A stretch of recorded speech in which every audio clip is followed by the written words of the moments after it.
Figure shows two conducting thin concentric shell of radii R and 3R। ये वाला radius जो है वो आर दे करके रखा गया है और एक्सटर्नल जो सेल है उसका रेडियस हमें 3R दे करके रखा गया है। The outer shell carries a charge Q। Outer shell पे चार्ज जो है वो Q है।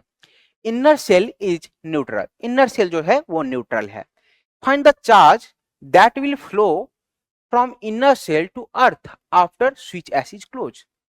तो ऐसा दे करके रखा गया है कि जैसे ही हम इस स्विच एस को क्लोज करते हैं तो कितनी चार्ज इस इनर सेल से फ्लो होकर के अर्थ में चली जाएगी। सबसे पहली चीज, अगर इस एस को हम क्लोज करें तो होगा क्या, इनर सेल जो होगा वो अर्थेड हो जाएगा, उसकी अर्थिंग हो जाएगी। अगर अर्थिंग हो जाती है, अगर मान लो कि हमने इन दोनों को जोड़ लिया और अगर इनकी अर्थिंग हो गई तो उससे क्या होगा, इसका पोटेंशियल जीरो हो जाएगा, अंदर वाले का पोटेंशियल क्या हो जाएगा, जीरो हो जाएगा। हम मान लेते हैं कि भाई यहां से कुछ चार्ज फ्लो करके कहां चला गया, अर्थ में चला गया, है ना, और उस चार्ज को हमने कितना मान लिया, कैपिटल क्यू मान लिया। चलिए, अगर क्यू चार्ज यहां फ्लो करके चला गया तो इस पे जो इनर सेल पे जो अब चार्ज आ जाएगा वो कितना आ जाएगा, माइनस क्यू आ जाएगा, फ्रॉम चार्ज कंजर्वेशन, है ना। तो अब देखते हैं इस फिगर को, ये इनर सेल है जिस पर चार्ज कितना है, माइनस क्यू, और ये एक आउटर सेल है जिस पर चार्ज जो है अभी भी कितना रहेगा, क्यू के बराबर ही रहेगा, क्योंकि वो एक आइसोलेटेड स्फीयर है ना। चलिए, अब हमें क्या करना है, इसका पोटेंशियल जीरो करना है। ये इसके पोटेंशियल को जीरो करने के लिए आप क्या करोगे, इन दोनों ही चार्ज की वजह से इसका पोटेंशियल कैलकुलेट कर लो, ठीक है।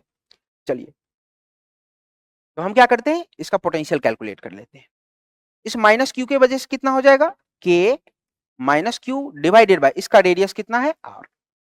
चलिए, बाहर वाले का रेडियस कितना है, 3R। तो बाहर वाले की वजह से जो पोटेंशियल लिखोगे तो वो कैसे लिखोगे, तो के into small Q divided by उसका रेडियस 3R।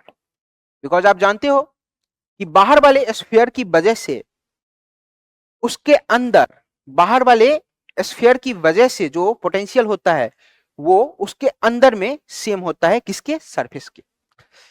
एक बार फिर से मैं रिपीट कर रहा हूं, हमारे पास जो ये बाहर वाला स्फीयर है इसके सरफेस पे पोटेंशियल आप कितना लिखोगे, के क्यू बाई 3R, और इस बाहर वाले सरफेस के किसी अंदर वाले पॉइंट को भी लोगे तो वहां भी पोटेंशियल कितना होगा, के क्यू बाई 3R, और ये अंदर वाला स्फीयर जो है वो बाहर वाले स्फीयर के अंदर में है तो वहां भी पोटेंशियल कितना होगा, के क्यू बाई 3R। चलिए, अब हम जानते हैं कि ये पोटेंशियल जो है वो किसके बराबर है, जीरो के बराबर। तो के से के को आप कैंसिल कर दीजिए, आर से आर को आप कैंसिल कर दीजिए। तो यहां से आप देख सकते हो क्यू की जो वैल्यू आपकी आ जाएगी वो कितनी आ जाएगी, क्यू बाई 3 आ जाएगी, है ना। तो यहां से आप कह सकते हो कि क्यू की वैल्यू आपकी कितनी आ गई, क्यू बाई 3 के इक्वल आ गई, ठीक है।